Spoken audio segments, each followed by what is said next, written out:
11 फरवरी को तिलहरी के bank of Maharashtra ATM में कैश डालने पहुंची वैन से कैश पेटी लूट की वारदात का पुलिस ने पर्दाफाश कर लिया है। पुलिस कंट्रोल रूम में आयोजित प्रेस कॉन्फ्रेंस में आईजी उमेश जोगा, DIG RR Singh Parihar, SP Siddharth Bahuguna ने इसका खुलासा करते हुए बताया कि दो सगे भाई मनोज कुमार पाल और सुनील कुमार पाल ने इस सनसनीखेज वारदात को अंजाम दिया था, जिन्हें उत्तर प्रदेश के वाराणसी से पकड़ लिया गया है।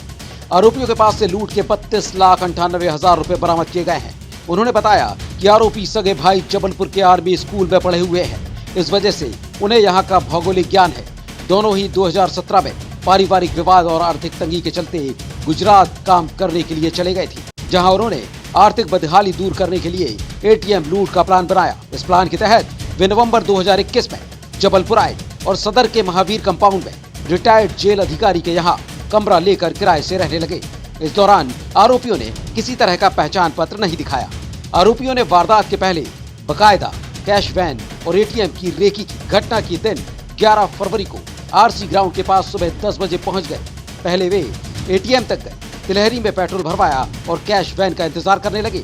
जैसे ही 2:15 बजे कैश वैन आती दिखाई दी तो पहले उन्होंने उसका पीछा किया और फिर ओवरटेक कर पहले से एटीएम पहुंचकर अपनी अपनी पोजीशन ले ली। जैसे ही कैशियर श्रेयांश ताम्रकार और राज बहादुर सिंह पेटी लेकर एटीएम की तरफ आगे बढ़े, तभी मनोज ने उन पर फायरिंग कर दी और उन्हें घायल कर दिया। इसके बाद उन्होंने वैन में बैठे गनमैन राज बहादुर पटेल की गोली मारकर हत्या कर दी और कैश पेटी लेकर बाइक से फरार हो गए। लूट के बाद आरोपी बरेला बाईपास तक भागे, जहां गुप्त स्थान पर उन्होंने कैश पेटी और बाइक छुपा दी।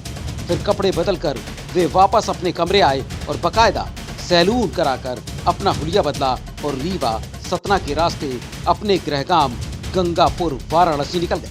पुलिस ने तमाम सीसीटीवी फुटेज और साक्ष्यों की कड़ियां जोड़ते हुए आरोपियों की पतासाजी की और पुलिस की टीमों को वाराणसी के लिए रवाना किया, जिन्होंने आरोपियों को पकड़कर लूट की रकम बरामद कर ली है। पुलिस ने दोनों आरोपियों से पिस्टल और कैश पेटी बरामदगी के लिए उनको रिमांड पर लिया है।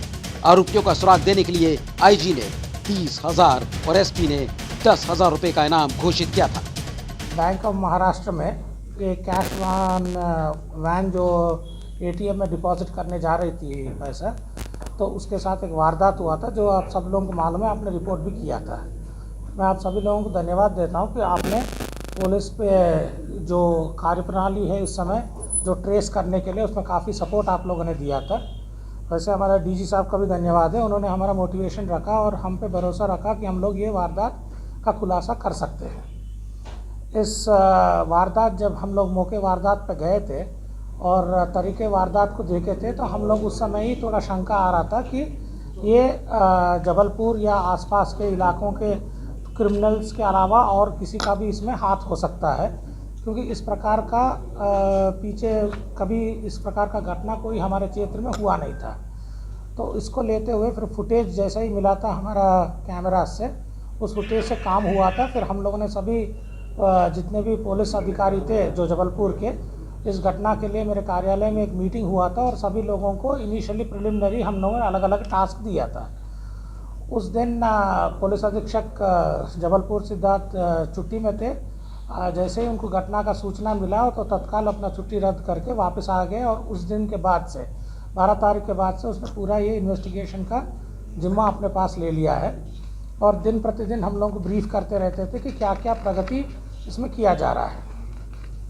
इसमें हम लोगों ने मुख्यतः सभी लोगों को जो टास्क दिया था अलग अलग था। एक है कि जितने भी पुराने क्रिमिनल्स हैं जो इस प्रकार का लूट के वारदात में शामिल हुए हैं पहले और पहले गिरफ्तार हुए हैं या किसी के ऊपर शंका है, उन सभी लोगों का लिस्ट बना के एक एक व्यक्तियों को ताना वाइज उनका हम लोग वेरिफिकेशन चालू किया था और जानकारी भी प्राप्त कर रहे थे कि इनके यहाँ कोई बाहरी व्यक्ति तो आके रुका नहीं है और इन लोगों ने कहीं दूर से आके लिखा नहीं। और एक टास्क ये किया था कि इस प्रकार का वारदात अगर देश में और कहीं पर हुआ है, जैसे छत्तीसगढ़ में हम लोग को जानकारी मिली थी और दिल्ली में जानकारी मिली थी, तो उस संबंध में भी जो आरोपी वहाँ पकड़े गए या कोई फरार अभी है तो उस संबंध में भी हम लोगों ने इन्वेस्टिगेशन एक पार्टी को दिया था जो जानकारी लेके हम लोग को फीडबैक दे रहे थे। दूसरा पार्टी जो ये लोग यहाँ कैश वैन को कोई फॉलो किया क्या आरोपियों ने, इस संबंध में जहाँ जहाँ पर शहर में कैमरास है, फुटेजेस है, वो फुटेजेस का भी अलग अलग पार्टियों ने काफ़ी पार्टियों ने अपना अपना क्षेत्र में उन्होंने इकट्ठा करके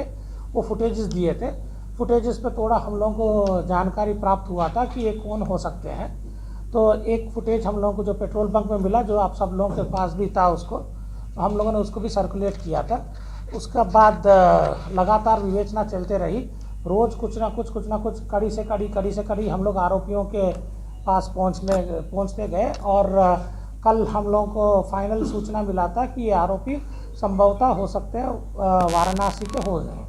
तो उसके लिए हम लोगों ने पार्टीज वहाँ पहले भी बेच चुके थे, और ये रास्ता लेने के लिए वो भी हम लोगों ने जहाँ कैमरा फुटेजेस है यहाँ से जबलपुर से लेके वाराणसी तक का, उसका भी फुटेजेस हम लोगों ने देखा।